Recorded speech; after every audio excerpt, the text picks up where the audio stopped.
Part of the reason that people are coming out and taking such an interest in this race is let's face it, it's an expression of frustration and anger over the Bush administration. They are tired of George Bush. They want to see this administration go. They are frustrated by an administration that treats our Constitution as a nuisance to be avoided as opposed to the foundation of our liberty and our democracy. They are frustrated by economic policies that seem to have widened the gulf between rich and poor in this country. They're frustrated by the lack of progress on critical issues like health care and education and energy. And most of all, they're frustrated over a war that they now understand should have never been authorized and should have never been waged, that has cost us thousands of lives, billions of dollars, and has not made us more safe, but has fundamentally diminished our standing in the world. So it's understandable then that people would be paying such close attention to this race. They are ready for something new. But the reason people are coming out, I believe, is not just because they want to be against something. They also want to be for something. They want some affirmation that we still have the capacity as a nation to come together around a common purpose, around a higher purpose. And they understand that in order for that to happen, we can't just settle on a change of political parties in the White House. We've got to change how politics is done in Washington. We have to change how business is done. And if you're not sure about that, just think about some of the problems that we've been dealing with. We've been talking about health care for decades now. Decades, through Democratic and Republican administrations.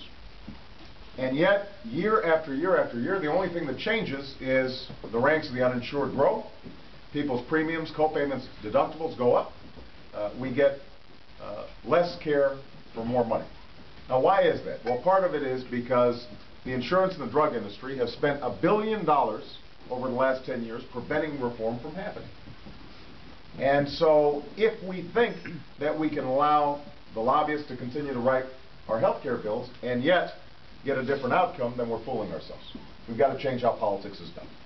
The same is true on energy. I mean, we've been talking about freeing ourselves of dependence on foreign oil at least since 1973, since the gas lines and the formation of OPEC. Every year, the President gets on the stage at the State of the Union and says, we will free ourselves from dependence on foreign oil. Our dependence on foreign oil has increased. Our use of fossil fuels has increased. The price of gasoline has skyrocketed. ExxonMobil's profits have gone way up. Well, why is that? It doesn't help when you put my cousin Dick Cheney in charge of energy.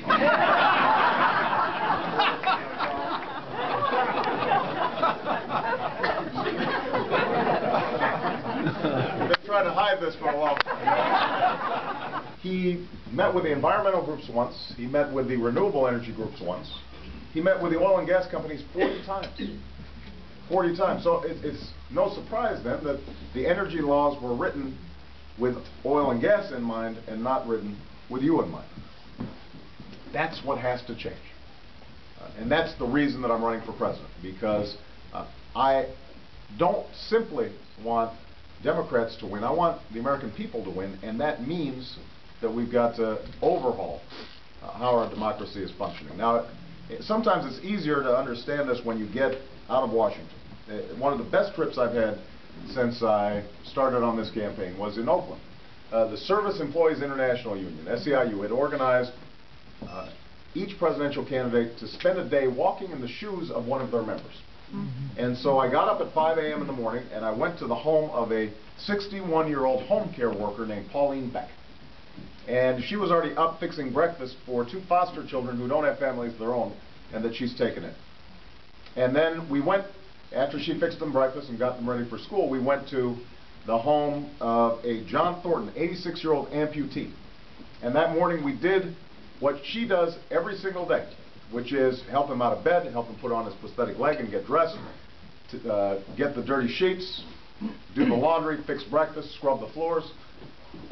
And by the way, my wife didn't believe me when I told her that. I did all this. But I have video.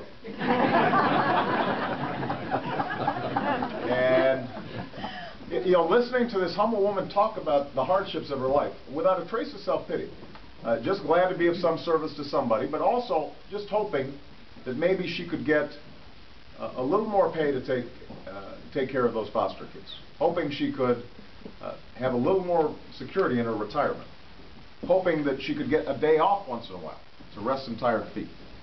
I was reminded about why I got into public service over 2 decades ago, working as a community organizer to help steel workers who've been laid off their jobs on the south side of Chicago. Because there are millions of people like Pauline Beck, all across the country, all across Northern California. They are working hard every day, but they're working harder for less. Their costs for everything from health care to college to gasoline have skyrocketed.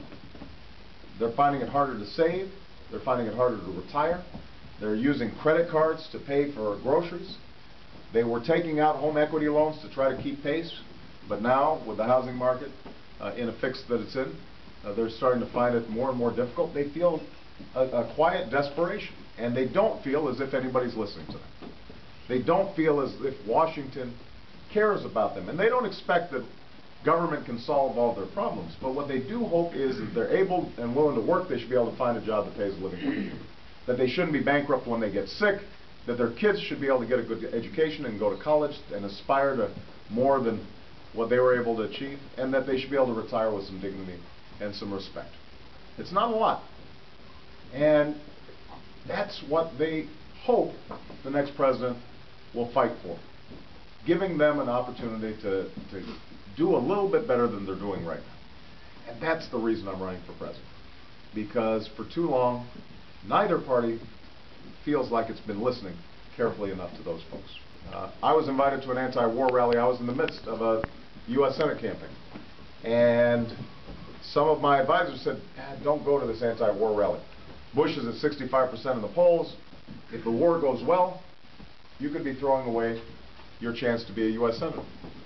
And I said, I do not want to be a U.S. Senator if it means that I've got to bite my tongue and not tell people what I really believe, especially on an issue as important as war and peace. And so,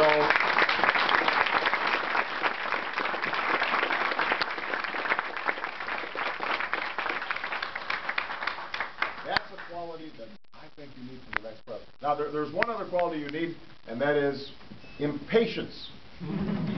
There's got to be a certain impatience with how we're not solving critical problems.